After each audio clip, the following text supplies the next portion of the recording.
परमात्मा ने हमें एक कद दिया है, बाकी खिलाड़ी हमसे बड़े कद वाले होते हैं, लेकिन हम पक्का मान के चले यहां कद का खेल नहीं है जी, यहां कौशल्य का खेल है, आपकी टैलेंट का खेल है।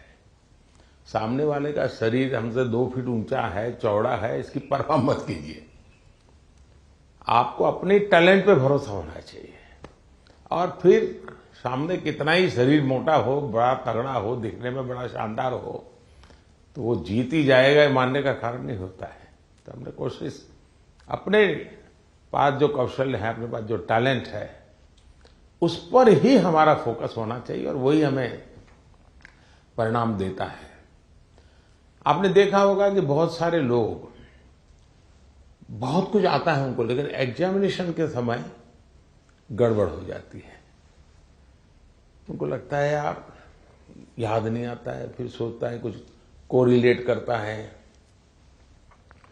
और उसका मूल कारण उसका एग्जाम पर ध्यान कम होता है। उसका मूल कारण होता है कि अगर मैं अच्छा नहीं करूंगा तो घर वाले क्या कहेंगे, अगर मैं मार्क्स कम लाए तो क्या, उसी प्रेशर में रहता है। आप चिंता छोड़ दीजिए दोस्तों, आप खेलिए अच्छा बस। अरे मेडल आते भी हैं, नहीं भी आते, क्या है, ये प्रेशर कभी मत रखिए। हाँ, अपना 100% बेस्ट देना है, ये मिजाज अपना होना चाहिए, और उसमें कोई कमी नहीं होनी चाहिए। दूसरा, आप लोग जानते होंगे, आपको शायद ये आपके कोचेज हैं वो सब, या आपकी जो साइकोलॉजिकल जो ट्रीट करते हैं वो भी आपको समझाते होंगे, खेल जगत में प्रैक्टिस का जितना महत्व है, कंसिस्टेंसी का जितना महत्व है, उतना ही महत्व नींद का है। और कभी कभी तो कल सुबह मैच होने वाला, आज रात को नींद ही नहीं आ रही है, और शायद कोई और चीज हमें जितना नुकसान नहीं करती है, उससे ज्यादा नींद का अभाव नुकसान करती है। और आपको आश्चर्य होगा कि एक ऐसा प्रधानमंत्री है जो हमको सोने के लिए कह रहा है लेकिन मैं आपसे आग्रह से कहूंगा, अच्छी नींद बहुत जरूरी है खेल जगत के लिए, किसी भी जीवन के हर चीज के लिए। और आजकल तो मेडिकल साइंस भी नींद पर बहुत बल दे रहा है कि आपकी नींद कितने समय की है, कितनी साउंड स्लीप है, इसका बड़ा महत्व माना जाता है। और नया मेडिकल साइंस में इन चीजों को बड़ा स्वीकार किया जा रहा है, और इसलिए कितना ही एक्साइटमेंट क्यों ना हो जी, आप नींद पक्की करके, वैसे आप लोग मेहनत इतनी करते हैं कि आपको नींद आना बहुत स्वाभाविक होता है, क्योंकि आप गहरी नींद में चले जाए तो इतनी मेहनत करते हैं शरीर से। लेकिन शरीर की मेहनत वाली नींद एक बात है, और सभी चिंताओं से मुक्त सोना ये अलग चीज है। और इसलिए मैं आपसे आग्रह करूंगा कि आप नींद के संबंध में जरा भी कॉम्प्रोमाइज, और थोड़े दिन पहले इसीलिए भेजते हैं कि थोड़ा आप वहां पर जेट लैग वगैरह समस्याओं से बच जाए, वहां थोड़ा कंफर्ट फील करें, और उसके बाद आप खेल के मैदान में उतरे तो आपको सुविधा रहे, इसलिए एक व्यवस्था सरकार करती है। खिलाड़ियों की सुविधा के लिए इस बार भी कुछ नई नई चीजें करने का प्रयास किया है, लेकिन फिर भी मैं कह नहीं सकता हूं कि हर एक को सब कुछ वहां सुविधाजनक होगा ही कि नहीं होगा, लेकिन कोशिश की है। इन दिनों हम वहां के जो भारतीय समुदाय है उनको भी जरा एक्टिवेट करते हैं, उनको मोबिलाइज करते हैं, जरा आप भी हमारे खिलाड़ियों के साथ जरा जुड़िए। कुछ डिसिप्लिन रहती है, इसलिए उतने तो निकट नहीं रह सकते, लेकिन फिर भी वो ख्याल रखते हैं, चिंता करते हैं। जिसका खेल पूरा हो जाता है उसकी तो भरपूर चिंता करते हैं, लेकिन हम कोशिश करते हैं कि एक प्रकार से आप लोगों के लिए कंफर्ट रहें, असुविधा ना हो, और आप लोग अच्छा परिणाम लेकर के आए। मेरी तरफ से आप लोगों को बहुत बहुत शुभकामनाएं हैं, और मैं आप लोगों का फिर से एक बार इंतजार करूंगा जब आप 11 अगस्त को तो सारा खेल पूरा होगा। आप में से लोग जल्दी आएंगे, ऐसा तो क्रम रहता है, लेकिन मैं कोशिश करूंगा कि 15 अगस्त को एक बार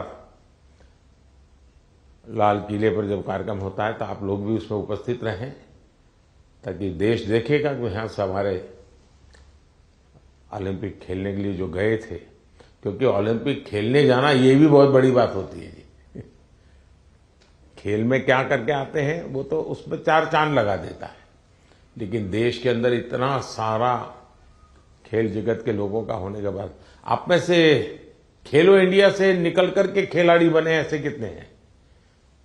अच्छा, ये भी काफी लोग हैं। तो आपका क्या कैसा कौन सा खेल रहा क्या है, बता दीजिए जरा। हेलो सर, मैं सिफ्थ हूँ और मैं शूटिंग करती हूँ। तो खेलो इंडिया ने मुझे काफ़ी हेल्प की है, क्योंकि दिल्ली में ट्रेनिंग करके और उस टीम में आके जो भी मेरा रिजल्ट आया तो खेलो इंडिया कारण ही आया। चलिए, अच्छी शुरुआत है। हाँ जी। आपका?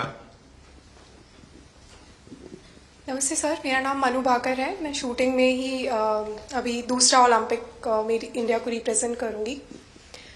2018 में जो फर्स्ट एडिशन था खेलो इंडिया स्कूल गेम्स का, उसमें मैंने नेशनल रिकॉर्ड के साथ गोल्ड मेडल जीता था, और वहीं से उसके बाद मैं टॉप्स के कोर ग्रुप में आ गई थी। और तब से बस ये था कि इंडिया की जर्सी चाहिए और इंडिया के लिए खेलना है। और खेलो इंडिया एक ऐसा प्लेटफॉर्म था जो बहुत सारे लोगों को उसने एक मार्गदर्शन दिया है, और आई थिंक वहाँ से काफ़ी सारे एथलीट्स ऐसे हैं जो आज मैं अपनी टीम में देखती हूँ, मेरे साथ भी खेलते हैं और मेरे से जूनियर भी हैं जो खेलो इंडिया से आए हैं।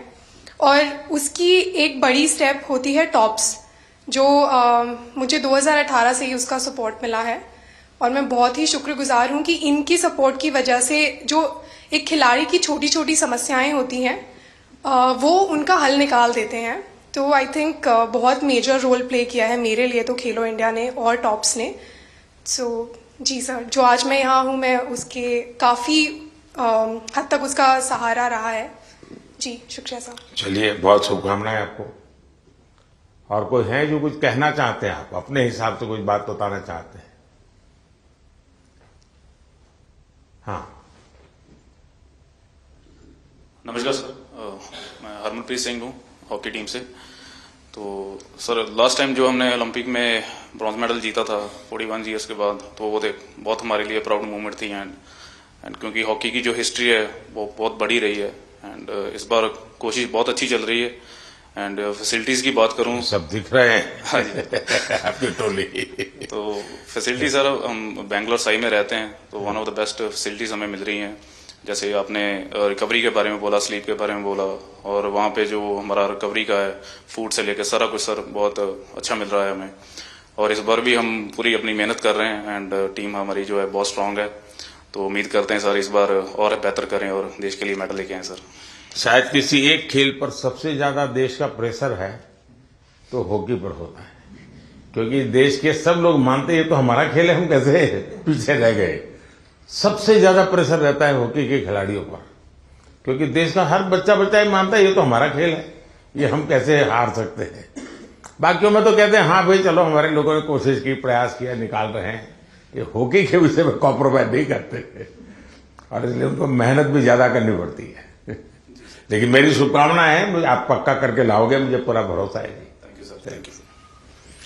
चलिए साहब, मैं आपसे यही कहूंगा कि ये देश के लिए कुछ कर गुजरने का एक अवसर होता है। आपने अपनी तपस्या से इस स्थान तक पहुंचे हैं, अब आपके लिए अवसर है देश को कुछ देने का, और देश को देने के लिए खुद का बेस्ट खेल के मैदान में देना पड़ता है।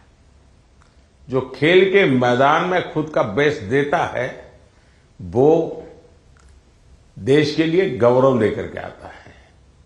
और मुझे पक्का विश्वास है कि हमारे सभी साथी इस बार पुराने सारे रिकॉर्ड तोड़ करके आएंगे। इस बार भारत की कोशिश है कि हम 2036 में ओलंपिक की मेजबानी हमारे देश में करें। उससे भी एक बड़ा माहौल बनता है कि हमारे दिशा में हम प्रयास कर रहे हैं, और हो सकता है शायद अभी तैयारियां इंफ्रास्ट्रक्चर के लिए जो चाहिए उस पर काम काफी चल रहा है। जो भी एक्सपर्ट लोग हैं उस पर काम कर रहे हैं। आप लोग भी अगर खेल के बाद, खेल के पहले तो मैं नहीं कहूंगा, वहां व्यवस्थाएं क्या, इस बार फ्रांस में अलग अलग शहरों में ओलंपिक हो रहा है और एक तो पूरा बहुत दूर एक आइलैंड पे हो रहा है, तो एक अलग प्रकार का ही वहां माहौल रहेगा।